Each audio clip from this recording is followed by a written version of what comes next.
नमस्ते। आज प्रस्तुत है मृत्युंजय का 22वां भाग। 20वें भाग से ही राजमाता कुंती की आत्मकथा चल रही है, तो उसी को हम आगे बढ़ाते हैं। तो उस दिन से एक अल्लड़ कुमारी का एक मितभाषी और गंभीर किशोरी में बदल गई। उस एक ही घटना ने अनजाने ही प्रथा की अवस्था बढ़ा दी। उस घटना ने मुझ में आमूल परिवर्तन कर दिया। जिस अवस्था में बालहट की जाती है, उसी अवस्था में मुझ पर समस्त राजभवन का उत्तरदायित्व आ गया। अपनी बेटी का क्या हुआ यह देखने के लिए पिता ने मुड़कर भी नहीं देखा था। अपनी पुत्री को एक बकरी की तरह भोजपुर में वचन के खूंटे से बांध कर वे चले गए। मैं भी उन्हीं की बेटी थी। मैंने भी निश्चय कर लिया था कि चाहे कुछ भी हो जाए, अब मथुरा नहीं जाऊंगी। एक के बाद एक दिन बीतने लगे। मुझको बार बार मथुरा की याद आती, लेकिन दृढ़ मन से मैं उसको पोंछ देती, क्योंकि यहाँ मैं प्रथा नहीं थी, कुंती थी, एक मान्यवर राजा की इकलौती कन्या, भोजपुर के राजभवन में एकमात्र राजस्त्री थी। फिर प्रथा कौन थी? प्रथा कुंती के जीवन की एक स्वच्छंद तितली थी। प्रथा कुंती के जीवन में वायु की एक लहर थी। प्रथा कुंती के जीवन का एक स्वप्न मात्र थी। भोजपुर में सभी लोग राजकुमारी कुंती कहकर मेरा सम्मान करने लगे। मुझको किसी बात की कमी न रही। पिताजी इसका बड़ा ध्यान रखने लगे। रीति रिवाज की बातें मैं कुछ जल्दी समझ नहीं पाती थी। भवन में एक वृद्ध दासी थी, वह मुझको सब बातें समझाती। मुझको एक नया जीवन प्रारंभ करना पड़ा था। यहाँ पीठ पर प्रेम से फिरने वाला माता का हाथ नहीं था। फिर भी बड़े निश्चय और लगन से मैं सब सीख रही थी। दिन दिन मैं अधिक समझदार होते जा रही थी। इसी तरह मेरे यहाँ पर 2 वर्ष बीत गए। राजभवन की अब मैं अभ्यस्त हो गई थी। भोजपुर के प्रति एक नया ही आकर्षण जाग उठा था। उस वृद्धा दासी के साथ मैं कभी कभी नदी किनारे जाया करती थी। एक बार मैंने उससे पूछा, इस नदी का नाम अश्व नदी बड़ा विचित्र है। क्या यह अश्व की तरह दौड़ती है, इसलिए इसका यह नाम है? नहीं राजकुमारी, यह बात नहीं है। इस भोजपुर के घोड़े इस नदी के अतिरिक्त और कहीं का पानी पीते ही नहीं हैं, इसीलिए इसको अश्व नदी कहते हैं। वह दासी बड़ी चतुर थी। उसका नाम था धात्री। वह धात्री का व्यवसाय करती थी, इसलिए उसका नाम भी धात्री पड़ गया। छोटी बड़ी सभी बातों का उसको ज्ञान था। किस रोग पर कौन सी औषधि काट करती है, पूर्व की ओर निषधों के राज्य में राक्षसों की टोलियां किस प्रकार विद्रोह करती हैं, आदि आदि। एक बार मैंने उससे पूछा, ऐसे निषधों के पड़ोस में जब हम लोग रहते हैं तो हमें उनसे निरंतर भय ही रहेगा। संकट के समय राजस्त्रियों की सुरक्षा का राजभवन में क्या प्रबंध है? इधर उधर देखकर वह बोली, प्रबंध है, लेकिन यह बात केवल मुझको और महाराज को ही मालूम है। क्या प्रबंध है? मेरे साथ चलिए, आपको दिखाऊंगी। मैं उसके साथ राजभवन के एक कक्ष में गई। इधर उधर देखकर उसने निश्चय कर लिया कि आसपास कोई नहीं है। फिर उसने कोने में लगी एक पत्थर की खूंटी दाईं ओर घुमाई। उस कोने का 3 हाथ ऊंचा एक भाग अलग हट गया। भीतर से धूमिल प्रकाश की किरणें बाहर निकली। वह एक सुरंग थी। कहाँ जाती है यह सुरंग? मैंने आश्चर्य से पूछा।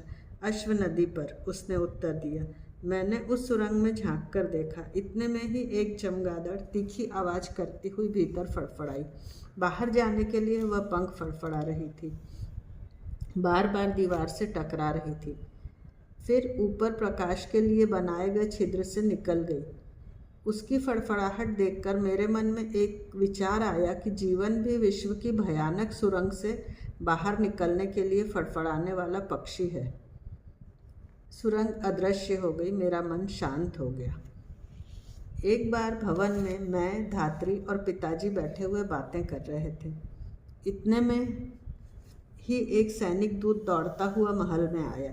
जैसे तैसे सांस रोककर वह बोला, महाराज, पूर्व की ओर से निषधों का सैन्य आक्रमण कर रहा है। वह अपने भोजपुर पर चढ़ता चला आ रहा है। क्या कह रहा है? सीधा जा और सेनापतियों से रणभेरी और शंख बजाने को कह दे। पिताजी तत्क्षण उठे और शस्त्रागार की ओर चले गए। उनकी चाल सिंह की तरह गर्वीली थी। थोड़ी ही देर बाद योद्धा का वेश धारण कर वे लौटे। नगर में चारों ओर शंख, दुंदुभी और रणभेरी बज उठी थी। भोजपुर की सेना तैयार हो गई थी। वीर सैनिक स्वतंत्रता के लिए मरने को तैयार हो गए। मैंने धात्री से पंचारती तैयार करने को कहा। युद्ध में जाने से पहले राजा की आरती उतारी जाती है। धात्री आरती लेकर आई, परंतु पिताजी उससे पहले ही बाहर निकल गए थे। राजभवन के द्वार से मैं बोली, पिताजी ठहरिए, मैं आरती उतारूंगी।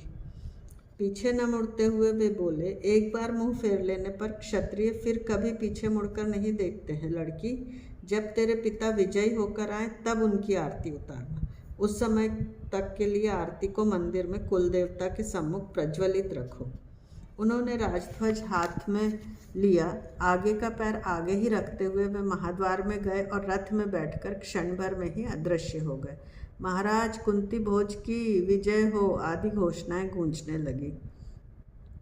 अश्व नदी के पात्र की ओर थोड़ी देर बाद वह विलीन हो गए। नित्य तरह तरह के समाचार सुनाई देते थे। नदी के सामने दोनों सेनाओं की मुठभेड़ हुई थी। कभी निषद जीतते मालूम पड़ते, कभी हम। हमारी विजय हो रही है यह देख निषदों की सेना क्षण भर में घने अरण्य में छिप जाती। 10 दिन तक उन्होंने प्रतीक्षा की। उसके बाद वे जैसे आए थे वैसे ही विंध्याचल की ओर वापस लौट गए। पिताजी सफल हो गए। एक दूत वार्ता लेकर आया, निषदों को भगाकर महाराज कुंती भोज वापस आ रहे हैं। सारे नगर में उत्साह छा गया। अपने वीर राजा का स्वागत करने के लिए नगरवासी उत्सुक हो उठे। 15 दिन बाद पिताजी विजय होकर लौट रहे थे। 15 दिनों तक कुल देवता के सम्मुख इंगूदी का तेल डालकर प्रज्वलित रखी गई पंचारती हाथ में लेकर मैं राजभवन के महाद्वार में खड़ी हो गई। नगर की सीमा पर से नगाड़े की आवाज़ आ रही थी। नगर निवासी नारे लगा रहे थे, फूल बरसा रहे थे। अंत में हमारी विजयी सेना राजभवन के समीप आई। सेना के आगे एक हाथी की अंबारी में पिताजी बैठे थे। महावत ने हाथी को नीचे बैठाया। पिताजी महाद्वार में खड़े हो गए। महाद्वार में मैंने उनकी आरती उतारी। उन्होंने पीठ पर लगे तरकश में से झट से एक बाण खींचकर हाथ में पकड़ लिया। उसकी पैनी नोक को दाएं अंगूठे से लगाया। पुष्ट अंगूठे पर रक्त की बूंद दिखाई पड़ने लगी। उसका तिलक मेरे मस्तक पर लगाते हुए वे बोले, वीरों को विजय की मस्ती में जीना चाहिए और वीर कन्याओं को शील के लिए मरना चाहिए। अमृत तुल्य वचन वे थे। मैं भावाभिभूत हो गई। मुझको पिताजी पर अभिमान हुआ। मैंने मन ही मन दोहराया, वीर कन्याओं को शील के लिए मरना चाहिए और वीरों को विजय की मस्ती में जीना चाहिए। समस्त नगरजनों ने विजय उन्माद में नारे लगाए। महाराज कुंती भोज की जय हो, राजकुमारी कुंती देवी की जय हो। अभिमान से छाती फुलाकर पिताजी ने महाद्वार में पैर रखा। इतने में ही एक तीक्ष्ण आवाज सबके हृदय को भेदती हुई भवन के प्रांगण में गूंज उठी। राजन, विजय के आनंद में इतने उन्मत्त हो गए कि तुम्हारे महल के सामने कौन अतिथि खड़ा है इसका भी तुम्हें कुछ पता नहीं। वातावरण भय से एक बारगी सिहर उठा। हमने आवाज की ओर देखा। बहुत लंबी दाढ़ी से युक्त जटाधारी कृशकाय और लंबे एक ऋषि थे। उनका रंग कुछ लाल सा था। उनकी दृष्टि में सारा संसार मानो घास का एक ढेर था। अपनी वक्र भौहों से उन्होंने सारे ब्रह्मांड को एक जबरदस्त कुंडली में बांध लिया था।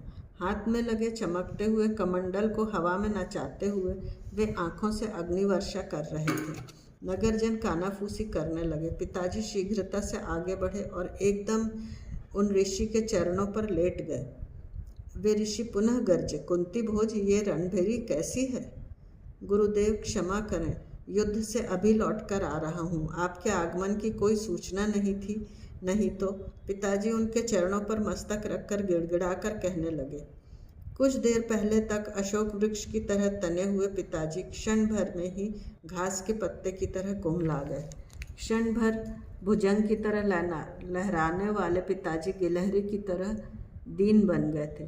तुमने क्या मुझको अपना दास समझ रखा है जो मैं तुमको अपने आगमन की सूचना देता? मैं तो मुक्त मन से स्वच्छंद विचरण करने वाला एक मुक्त ऋषि हूँ। यह भूल गए क्या? सबको ऐसा लगा जैसे सिर पर वज्र टूट पड़ा हो। क्षमा करें, आपके आगमन का पहले पता चल जाता तो। शरीर संभाल कर खड़े होते हुए पिताजी बोले। स्वागत और मान अपमान तुम जैसे राजाओं के लिए होता है, मुझको उसकी आवश्यकता नहीं। क्षमा करें। हाथ जोड़कर पिताजी ने नम्र स्वर में कहा। ठीक है राजन, चलो। सभी लोगों ने छुटकारे की सांस ली। धात्री ने मुझसे आगे बढ़कर नमस्कार करने के लिए कहा। मैं धीरे से आगे बढ़ गई और झुककर उन ऋषि को नमस्कार किया। यह कौन है राजन? उन्होंने पिताजी से प्रश्न किया। यह मेरी कन्या कुंती है। तुम्हारी कन्या? राजन, तुम किससे बातें कर रहे हो? इसका अच्छी तरह ध्यान है तुमको? नहीं गुरुदेव, क्षमा करें। यह राजा शूरसेन की कन्या पृथा है, मेरी मानस कन्या कुंती। आज पिताजी को क्या हो गया था? वर्षाघात से आहत नागर मोती की तरह वह सिर झुकाकर प्रतिक्षण उस दाढ़ी वाले ऋषि को नमस्कार क्यों कर रहे थे? राजन, यहाँ मैं भोग विलास करने नहीं आया हूँ। मुझको एक महायज्ञ करना है, यहाँ इस भोजपुर में और तुम्हारे इस भवन में। मेरी अंतरात्मा ने मुझको यही आदेश दिया। सेवक सेवा के लिए तैयार है। पिताजी झुककर बोले। यह महायज्ञ सरल नहीं है राजन। इस यज्ञ से जिन 5 मूल तत्वों से इस जग का निर्माण हुआ है, उन 5 महाभूतों को मैं अपने चरणों का दास बनाऊंगा। जिन शक्तियों के बल पर यह सारा संसार चल रहा है, उन सभी शक्तियों को इस यज्ञ से मैं दास बनाऊंगा, समझे? इस यज्ञ में यदि कुछ कमी रह गई तो? उन्होंने आंखें घुमाई। नहीं गुरुदेव, मैं और कुंती, हम दोनों किसी बात की कमी नहीं होने देंगे। ध्यान रखो कुंती भोज, समस्त आर्यवर्त में यह यज्ञ पहली बार ही किया जा रहा है। इसके लिए विगत 40 वर्षों से हिमालय में घोर तपस्या कर मैं मन की दिव्य शक्ति प्राप्त करने आया हूँ। गुरुदेव, आज मैं धन्य हो गया। आप राजभवन में चलें। राजभवन में किस लिए? जहाँ वैभव का विलास होता है, वहाँ आत्मा का विनाश होता है। मैं पर्णकुटी में रहूँगा, तुम्हारे भवन के सामने पर्णकुटी में। जो आज्ञा। यह कुंती आपकी सेवा करेगी।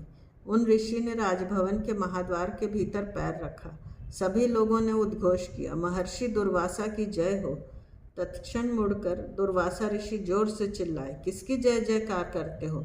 यहाँ चिल्लाने से अच्छा तो यह है कि खेत में जाकर चिल्लाओ, इससे अन्न खाने वाले पक्षी तो उड़ जाएंगे। चलो यहाँ से दूर हटो। राजन, ऐसी गड़बड़ मैं बिल्कुल नहीं सहन करूँगा, मुझको पूर्ण एकांत चाहिए।